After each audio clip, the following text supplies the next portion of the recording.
Hello বন্ধুরা, আমার এই চ্যানেলটিতে আমি মেডিকেল, পলিটিক্স এবং রিলিজিয়ন এই তিনটে বিষয়ের ওপরে ভিডিও দেব। তো এখন এই ভিডিওটির টপিক হচ্ছে যে আমরা মসজিদে নামাজ পড়তে গিয়ে দেখেছি অনেকবার যে অনেক ব্যক্তি এই তাকবির তাহরিমা করলো, হাত বাঁধলো, তারপরে রুকুতে যাওয়ার সময় এই হাত তুললো, এই হাত তুলে রুকুতে গেল, তারপর রুকু থেকে ওঠার সময় রুকু থেকে উঠলো, তারপর হাতেই তুললো, তারপরে সামিআল্লাহু লিমান হামিদা রাব্বানা লাকাল হামদু, তারপরে সিজদায় চলে গেল। এখন আমার প্রশ্ন হচ্ছে যে এই জিনিসটা কি ঠিক? তো উত্তরটি হচ্ছে যে হ্যাঁ ঠিক। এটা সহিহ বুখারী 735 নম্বর হাদিসে আমরা দেখতে পাই। ঠিক আছে, এটা আমি তোমাদেরকে প্রমাণ দিয়ে দেবো, গুগল থেকে এই হাদিস নাম্বারটা আমি দেখিয়ে দেবো। মাযহাব যারা অনুসরণ করে, যেমন হানাফি, মালিকি, হাম্বলি এবং সাফেই, 4 ইমাম এই মাযহাব বানিয়েছিলেন। তাহলে এই মাযহাব যারা অনুসরণ করে, যেমন হানাফিরা, তারা তাকবীরে তাহরিমা নিল, তারা একটু নিচে হাতটা বাঁধে এইভাবে।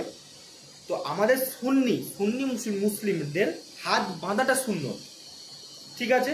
সেটা নাভির ওপরেও হতে পারে, কিন্তু বুকে নয়, ওপরে হতে পারে, আবার নাভির নিচেও হতে পারে। হাত বাঁধাটা হচ্ছে মেন। আর শিয়া মুসলিমরা কি করে, এরকম হাত ছেড়ে ধরে, হাত ছেড়ে নামাজ পড়ে, ওরা কিন্তু হাত বাঁধে না। আর সুন্নিরা কি করে, হাত বাঁধে, হাত বাঁধতেই হবে। তুমি এইভাবেই বাঁধো, এইভাবেই বাঁধো, যেখানেও এভাবে বাঁধা যায়, এভাবে বাঁধলেও হয়। দুটোই কিন্তু সুন্নাত, দুটোই সহি, ঠিক আছে? এবার যে হানাফির কথা বললাম, তারা এটা করে। মাযহাব যারা অনুসরণ করে তাদের নামাজ সঠিক। আমি আহলে হাদিস, ঠিক আছে, আমি একটু হাদিসের রেফারেন্স খুঁজি যে আমি যেটা করছি তার রেফারেন্স কী আছে, এর হিস্ট্রি কী আছে, ঠিক আছে? আমি একটু সহিহ হাদিস এবং কোরআনের অনুসরণকারী। তো সেই জন্য যারা মাযহাব অনুসরণ করে তারা কিন্তু ভুল নয়, তারা ঠিক। যারা আহলে হাদিস তারাও ঠিক, যে হাত তুলছে তারাও ঠিক, যে হাত তুলছে না তারাও ঠিক, ঠিক আছে? হাত তোলাটা সহি, হাত না তোলাটাও কিন্তু সহি, দুটোই সুন্নাত, দুটোই করা যায়। তো এখন কথাটা হচ্ছে যে অনেকজন প্রশ্ন করে যে ভাই তুমি হাত তুললে কেন? তুমি রুকুতে যাওয়ার সময়, ওঠার সময় হাতটা যে এরাম করলে, হাত তুলছি আবার কোথাকার কি, এ আবার অন্য কিছু নাকি? আমরা এই প্রশ্নগুলো করব না, ঠিক আছে? কারণ আমরা ইসলামের শিক্ষা অর্জন করব। কোরআন, সহিহ হাদিস, কোরআনের পরেই কোন হাদিসের বই সব থেকে বেশি মান্যতাপ্রাপ্ত বলুন তো? সেটা হচ্ছে সহিহ বুখারী, তারপরে সহিহ মুসলিম।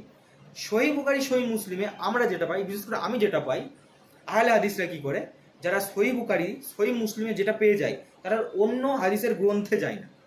যেহেতু কোরআনের পরেই যার স্থান বুখারী এবং তারপরে সহিহ মুসলিম, এই দুই গ্রন্থে যেটা পেয়ে যায় তারা আর অন্য গ্রন্থে খোঁজে না। কিন্তু মাযহাব অনুসরণকারীরা যারা, তারা হচ্ছে সবটাই দেখে এবং সবটার উপর ডিপেন্ডেবল করে চলে। তো আমি তোমাদেরকে এখন প্রমাণ দিয়ে দেবো যে রুকুতে যাওয়ার সময় এই হাত তোলা এবং রুকু থেকে ওঠার সময় এই হাত তোলার যে ফিকাহটা বা যে আকিদা, ইসলামের যে আকিদাটা, সেটা কি সঠিক না ভুল। তো ঠিক আছে, আমি এবার তোমাদেরকে দেখাচ্ছি। তো এখানে প্রথমেই চলে যাব গুগলে, ক্রোম খুললাম, গুগলে গেলাম, এখানে সার্চ করব সহিহ বুখারী 735, সার্চ করলাম। এখানে দেখতে পাচ্ছ অনেকগুলো লিঙ্ক এসে যাচ্ছে। সেই লিঙ্কের মধ্যে ওপরের লিঙ্কটা টাচ করলাম। এই লিঙ্কটাতে দেখুন অনেকগুলো ভাষা দিচ্ছে, উর্দু, ইংলিশ, এটা বাংলা করব। তারপরে এখানে দেখুন লেখাটা কি আসছে। তো বন্ধুরা, এখানে গুগলে হাদিস নম্বর আমি বের করেছি। তো প্রথমে দেখতে পাচ্ছ আবদুল্লাহ ইবনে উমর রাদিয়াল্লাহু তাআলা আনহু থেকে বর্ণিত। হযরত ইবনে উমরের ডিটেলস আমি এখানে দিয়ে দিলাম। তিনি একজন খুব বিখ্যাত সাহাবী ছিলেন, নবীজির সঙ্গী থাকতেন এবং 2600-র বেশি তিনি হাদিস বর্ণনা করেছেন। আবদুল্লাহ ইবনে উমর রাদিয়াল্লাহু তাআলা আনহু থেকে বর্ণিত, আল্লাহর রাসূল সাল্লাল্লাহু আলাইহি ওয়াসাল্লাম যখন সালাত শুরু করতেন তখন উভয় হাত তার কাঁধ বরাবর উঠাতেন, আর যখন রুকুতে যাওয়ার জন্য তাকবীর বলতেন এবং রুকু হতে মাথা ওঠাতেন তখন একইভাবে দুই হাত ওঠাতেন এবং সামিআল্লাহু লিমান হামিদা রাব্বানা লাকাল হামদু বলতেন। এবং তার পরের 736 নম্বর হাদিস নম্বর যদি আমরা দেখি, সেই একই জিনিস আমরা দেখতে পাবো।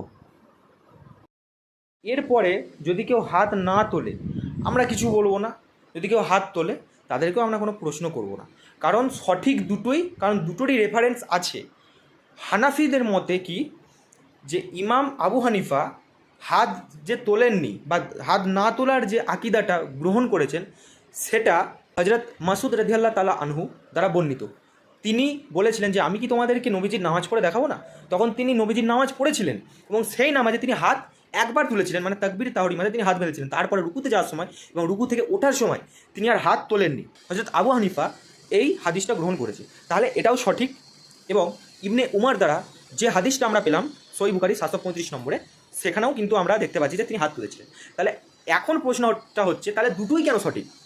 হ্যাঁ, নবীজি ভিন্ন, মানে এক প্রকারের নামাজ পড়তেন না। নবীজি ভিন্ন নামাজ পড়েছেন, যেমন কখনো টুপি পরে নামাজ পড়েছেন, কখনো টুপি ছাড়া নামাজ পড়েছেন। টুপি ছাড়াও নামাজ হয়, টুপি পরেও নামাজ হয়, ঠিক আছে?